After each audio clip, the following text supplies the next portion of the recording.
Bonjour tout le monde et bienvenue dans votre nouvel épisode de Propulser vos affaires.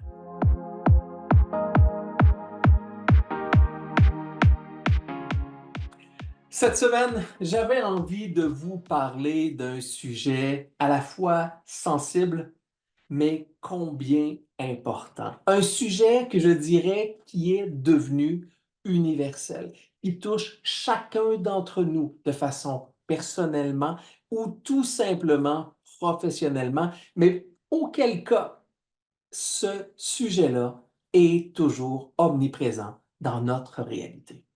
Lequel? Le temps. Oui, notre temps. Quel sujet universel! À chaque fois que je rencontre des clients, que ce soit dans mes accompagnements de gestion, dans mes accompagnements d'entrepreneurs, dans mes accompagnements au niveau de la croissance des professionnels, tous et chacun me disent toujours qu'un des défis les plus importants pour eux, c'est la gestion de leur temps. Combien de fois avez-vous dit ou combien de fois avez-vous entendu dans votre vie ou dans la dernière année ou dans la dernière semaine, peu importe la plage de temps qu'on va se consacrer, la superbe phrase? Non, moi, j'ai pas le temps. Pas le temps pantoute de faire ça. Ça n'a aucun bon sens. J'ai vraiment pas le temps.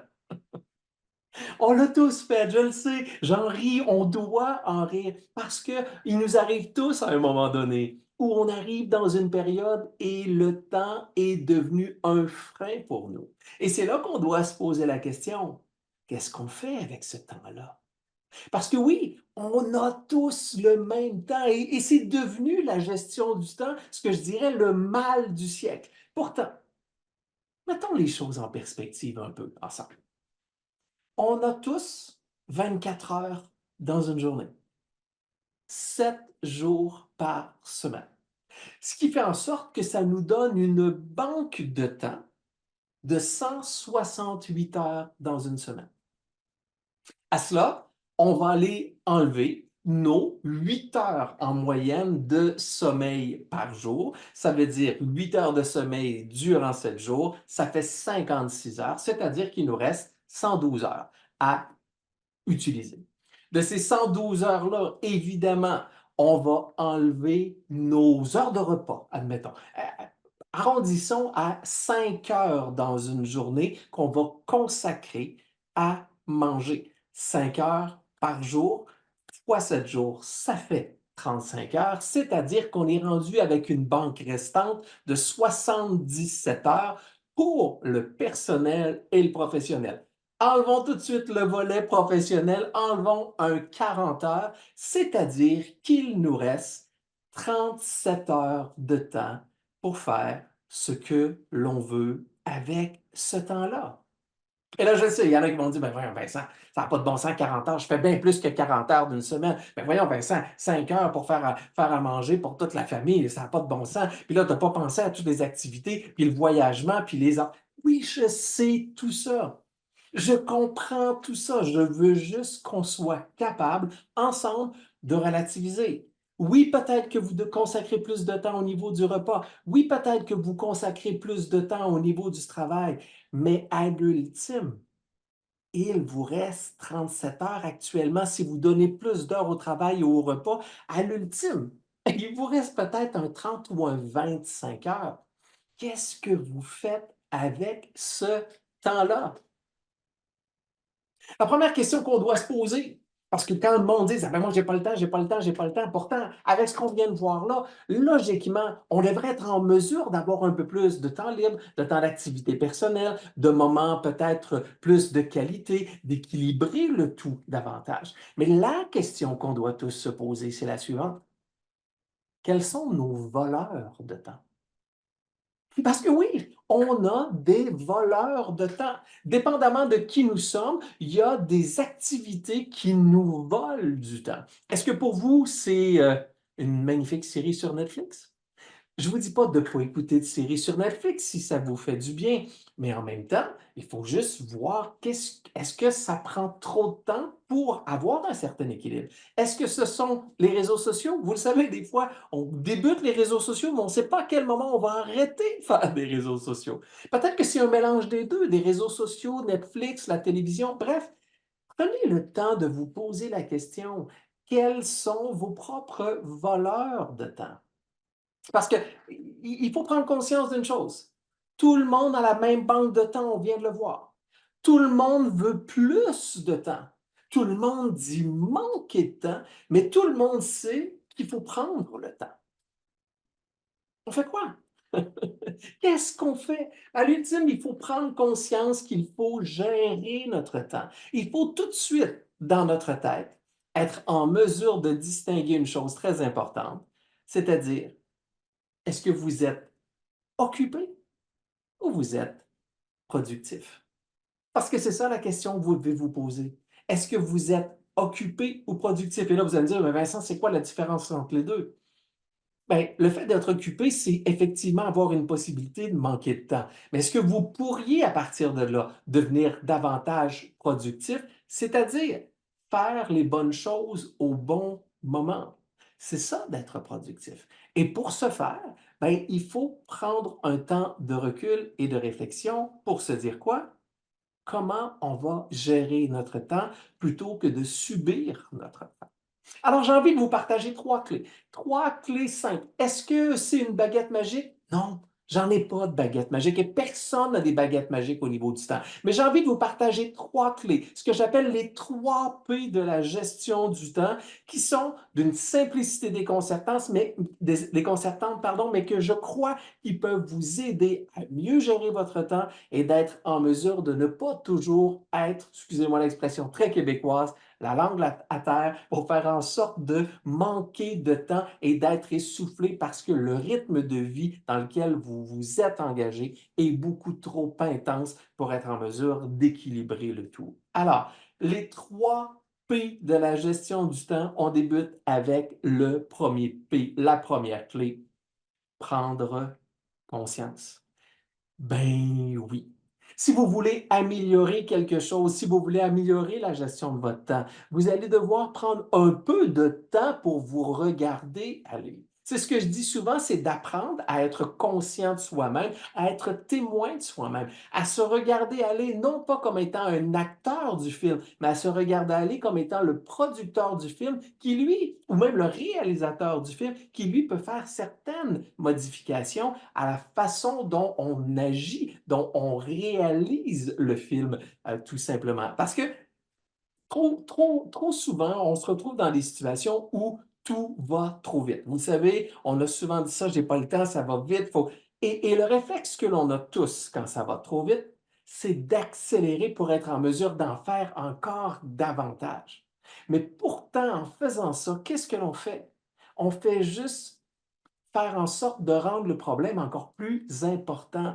Quand vous vous rendez compte que ça va trop vite, vous devez en prendre conscience et le réflexe n'est pas de peser sur la pédale d'accélérateur, mais le réflexe, c'est de peser sur les freins. Stop! On prend un recul, on regarde un peu plus haut, on se décolle le nez de l'arbre pour être en mesure de constater qu'est-ce qui se passe. Parce que on est à ce moment-là dans un mode de production, mais on n'est pas dans un mode de productivité. Quand on prend un certain recul, qu'on regarde, c'est comme quand vous en allez sur l'autoroute et que vous roulez à 120 km/h. Vous n'avez pas le temps de voir le paysage sur les côtés et voir s'il y a de magnifiques animaux dans le champ. Vous n'avez pas le temps de les voir. Mais qu'est-ce qui se passe si vous roulez sur un chemin de campagne beaucoup plus lentement? Vous avez la possibilité de voir aux côtés. C'est un peu le même principe. Je ne vous dis pas toujours de rouler sur des routes de campagne. C'est pas ce que je vous dis. Ce que je vous dis, c'est juste que de prendre conscience que quand vous allez très vite, vous perdez de la perspective.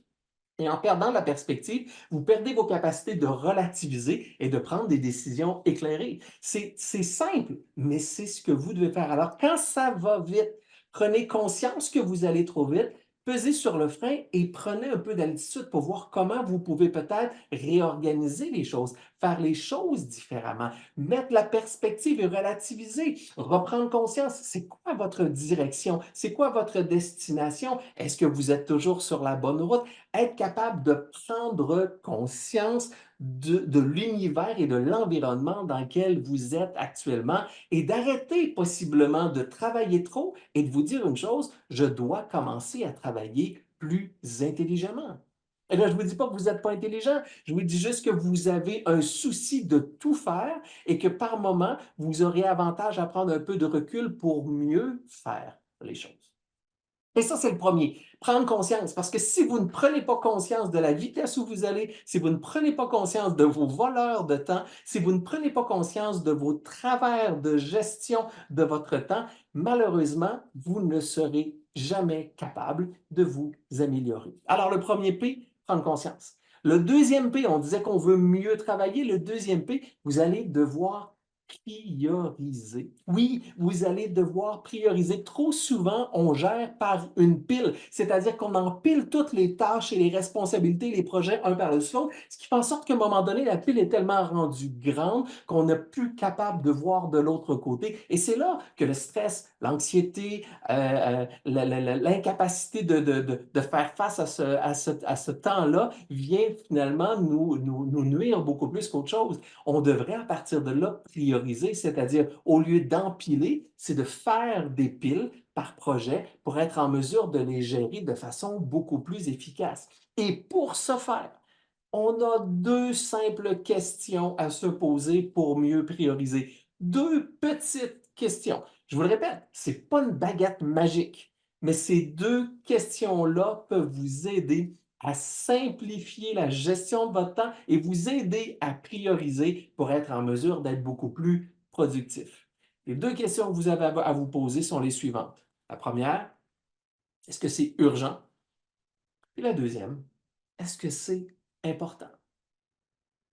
À partir de là, vous êtes en mesure de prioriser, c'est-à-dire si vous vous rendez compte que c'est au moment où on se parle, que ce que vous faites, ça doit être urgent et important, à ce moment-là, faites-le. C'est là que c'est le moment de le faire, vous devez le faire. Toutefois, si c'est urgent mais non important, voilà à ce moment-là une occasion incroyable de pouvoir déléguer à des adjoints, à des collaborateurs ou même encore à certains de peut-être de vos employés qui, pour eux, ça serait quelque chose d'extraordinaire et que vous pourriez, à partir de cette capacité de délégation-là, les aider à se responsabiliser, à être plus autonomes, à grandir, à développer des compétences. Bref, la délégation devient à ce moment-là un outil de faire grandir quelqu'un d'autre ou de déléguer à une ressource X qui soit à l'intérieur de votre organisation ou peut-être un pigiste à l'extérieur de votre organisation.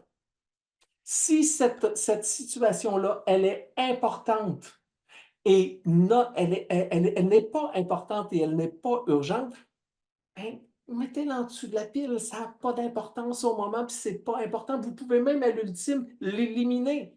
Et en dernier, si c'est important mais non urgent, planifiez-le dans votre agenda. Voyez venir, mettez-vous un échéancier, mettez-vous des tâches pour réaliser le projet ou quoi que ce soit, mais planifiez-le dans votre agenda. Et là, vous vous dites, ben oui, mais c'est simple, Vincent, mais c'est pas comme ça que ça fonctionne. Oui, vous pouvez très bien, à chaque fois qu'il arrive quelque chose, prendre un petit moment d'arrêt, vous poser ces deux questions-là qui vont vous prendre probablement quelques secondes, mais qui peuvent vous sauver énormément de temps à l'ultime. Est-ce que c'est urgent? Est-ce que c'est important? Donc, je vous le répète, pour ceux qui le connaissent, qui avaient peut-être déjà entendu parler, on appelle ça la matrice d'Eisenhower. C'est-à-dire, je vous le répète, si ce n'est pas urgent, ce n'est pas important, vous pouvez l'éliminer, pardon. Ça représente normalement en moyenne que 1% de vos tâches ou de vos projets à faire. Si c'est non urgent, et important, non urgent et important, vous allez à ce moment-là le planifier. Et ça devrait être entre 65 et 80% de ce que vous avez qui arrive sur votre bureau. Ensuite, si c'est important et urgent, à ce moment-là, ben, faites-le. Prenez le temps de le faire. Et ça représente en moyenne 20 à 25% de vos tâches. Et finalement, Si c'est urgent mais non important, ben voilà un outil que vous pourriez déléguer ou une tâche que vous pourriez déléguer à quelqu'un et normalement, on parle de délégation d'environ entre 10 et 15%. Là, vous me dites: «Ouais, Vincent, ça fait pas tout à fait 100%.» Oui, oui, c'est en moyenne. Prenez pas tout au pied de la lettre, c'est possible. Alors, la planification, vous êtes capable de planifier le tout et quand vous en êtes conscient et que vous mettez les pieds sur le frein, oups, vous prenez un peu d'altitude, vous prenez un peu de recul et c'est là que vous êtes capable de vous poser les deux questions. Est-ce urgent? Est-ce important? Pour bien prioriser.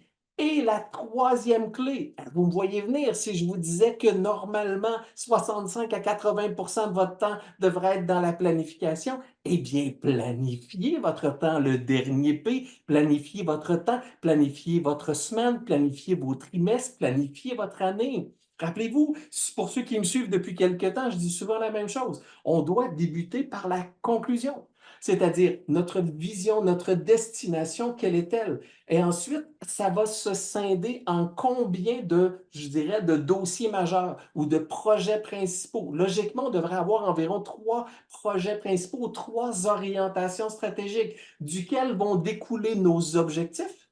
Chacun de ces orientations stratégiques-là ont des objectifs qui, eux, vont se décomposer en des tâches, des activités à poser. Donc, à chaque fois que vous faites une tâche ou une activité, c'est en lien à la réalisation de vos objectifs, de vos orientations stratégiques et de votre vision. Alors, planifiez, prenez le temps à la fin de chaque semaine ou au début de chaque semaine de vous garder des plages horaires dans votre agenda pour être en mesure de gérer vos projets, de voir venir, de lever la tête. Parce que je vous le répète, quand ça va trop vite, le réflexe qu'on a tous, c'est d'accélérer. Et là, qu'est-ce qu'on fait? On remplit notre agenda parce qu'on a des meetings, puis wow, wow, wow, un instant. Si vous ne vous donnez pas le temps de lever la tête et de réfléchir, qui va le faire à votre place? Super important, vous devez prendre le temps de planifier à la fin de votre semaine. Regardez ce que vous avez fait, regardez ce qu'il vous reste à faire, regardez votre agenda pour la semaine prochaine. Est-ce qu'il y a des choses que vous auriez dû préparer? Est-ce que, bref, prenez le temps. Et des fois, c'est mieux 2 semaines à l'avance, des fois, c'est préférable 3 semaines à l'avance. Trouvez votre zone de confort. Mais il est hyper important d'être capable de planifier parce que quand vous planifiez, vous êtes capable d'ajuster les choses, vous êtes capable d'organiser le tout, vous êtes capable de prioriser et de mettre en place des actions pour atteindre les objectifs que vous vous êtes fixés. Parce que sinon, je vous le répète, si vous ne gérez que par pile et que c'est le premier entrée, premier sorti, le premier entrée, premier sorti, bien évidemment, à un moment donné, on revient qu'on en parle au nord et on ne sait plus ce qu'il y en est. Et la phrase qui va sortir est celle-ci. Ah, j'ai pas le temps. J'ai absolument pas le temps. Là, mon bureau est plein, ça déborde. Bien sûr, c'est normal. Et c'est vrai. Et je ne vous dis pas que vous avez tort. Mais ce que je vous dis, c'est que vous êtes peut-être occupé et non productif. Alors, je vous répète ces 3 P-là, d'accord? Le premier P, prendre conscience, devenez témoin de vous-même, regardez-vous aller, prenez le temps de savoir quels sont vos voleurs de temps, qu'est-ce qui vous nuit dans la gestion de votre temps, essayez d'apporter certaines modifications et aussi, quand ça va vite, arrêtez d'accélérer, freinez et essayez de voir comment vous pourriez faire différemment pour être meilleur, c'est-à-dire de travailler plus intelligemment ou de mieux travailler. Le deuxième P, prioriser. Simplement, 2 questions à vous poser. Est-ce urgent? Est-ce important? La matrice d'Eisenhower, encore une fois, je vous le répète, il n'y a pas de baguette magique, mais cette matrice-là peut vous aider à vous donner du temps et à vous permettre de voir beaucoup mieux comment prioriser le tout. Et le dernier P, la planification, ça devrait représenter entre 65 et 80% de votre temps, c'est-à-dire prendre le temps de planifier, de voir venir, de préparer ce que vous devez faire et de regarder en avant, de lever la tête et de vous décoller le nez de l'arbre pour pouvoir avoir une vision globale, être capable de mieux gérer votre temps et ne pas être à la dernière minute et de rester que dans la réactivité. Parce que la meilleure façon de faire en sorte de subir votre temps, c'est tout simplement d'être réactif à tout ce qui vous arrive. Et le seul moyen de reprendre le contrôle sur votre temps, c'est de prendre un recul et d'être davantage proactif sur la gestion de votre temps en mettant quoi? En mettant en place ces 3 P-là, prendre conscience, prioriser et planifier. Je me permets de vous partager une petite tranche de vie. Pour ceux qui me suivent depuis quelque temps ou qui me connaissent, ben, vous savez, j'ai un programme de formation et j'ai un livre également qui s'appelle Propulser vos affaires. Dans ce livre-là, le dernier pilier de Propulser vos affaires, dans ce programme de formation-là, qui est un programme en ligne que vous pouvez retrouver sur mon site Internet, je parle du volet administratif. Et pour moi, le volet administratif tient compte de la gestion de votre temps. Et dans ce volet-là, je termine avec ce que j'appelle un carnet trimestriel. Ce carnet trimestriel-là est lequel? C'est un carnet dans lequel vous identifiez en début d'année quelles sont votre vision, quels sont vos objectifs. Et ensuite, c'est un carnet qui vous permet de suivre jour après jour les activités que vous avez à faire en fonction des tâches que vous avez déterminées pour réaliser vos objectifs, orientation stratégique et vision. Ce cahier-là, ce carnet-là, je l'ai développé comme un outil de travail pour favoriser notre capacité à mieux gérer notre temps, à être plus productif, plus efficient et à toujours marcher en lien vers l'atteinte et même le dépassement de nos objectifs. Ben, juste pour vous dire que des fois, le cordonnier est mal chaussé. Au début de cette année, j'ai débuté l'année et j'avais l'impression d'être moi aussi débordé, de manquer de temps. Bon, oui, la business allait très, très bien. Je suis en pleine croissance, mais en même temps, j'avais l'impression que la croissance commençait à prendre le dessus sur ma capacité à gérer le tout. Et là, je me posais des questions, comment faire, comment agir.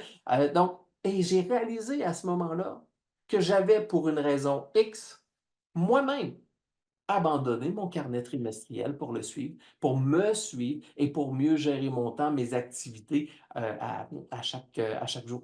Et là, j'ai fait, ah, ben pourquoi? Ben, je suis moi-même retombé dans le panneau de ce que je ne dis, ce que je dis de ne pas faire. Et à partir de ce moment-là, j'ai repris mon carnet, je l'ai remis à jour. Et je vous dirais, depuis ce temps, j'ai vraiment l'impression d'avoir une vision globale de mon entreprise, de savoir où je vais. Est-ce que ça va vite? Est-ce que j'ai encore de la rapidité? Est-ce que par moment, je suis plus occupé que productif? Ben oui, je vous le répète, il n'y en a pas de baguette magique. Mais au moins, je suis capable de planifier, de voir venir, de mieux gérer et me permettre à ce moment-là de poursuivre la croissance de mon entreprise de façon efficace sans avoir l'impression d'être débordé et devoir faire des heures incroyables et de travailler les week-ends. Donc, je vous le répète, le temps, c'est un outil. C'est pas nécessairement une béquille qu'on doit gérer, bien au contraire. Le temps, il faut le gérer efficacement. Il faut être capable de faire que ce temps-là travaille pour nous et non que le temps fasse en sorte qu'il nous freine et qu'il fasse qu'on subisse beaucoup plus tout ce qui se passe dans notre vie. Alors, gérons notre temps efficacement. Mettons à partir d'aujourd'hui les 3 P, les 3 ingrédients principaux, prendre conscience, prioriser et planifier dans votre agenda pour mieux gérer. Et je vous garantis que si vous êtes capable de mettre ça en place, vous allez dire ou possiblement entendre beaucoup moins souvent: ah, moi, je n'ai pas le temps.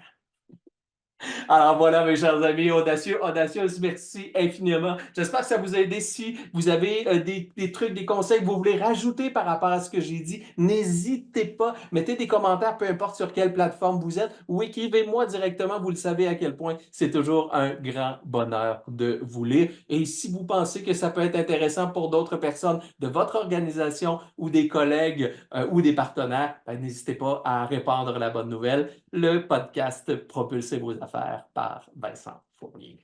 C'était effectivement moi-même, Vincent, votre optimisateur de performance qui vous dit ciao tout le monde et à très bientôt. Bye!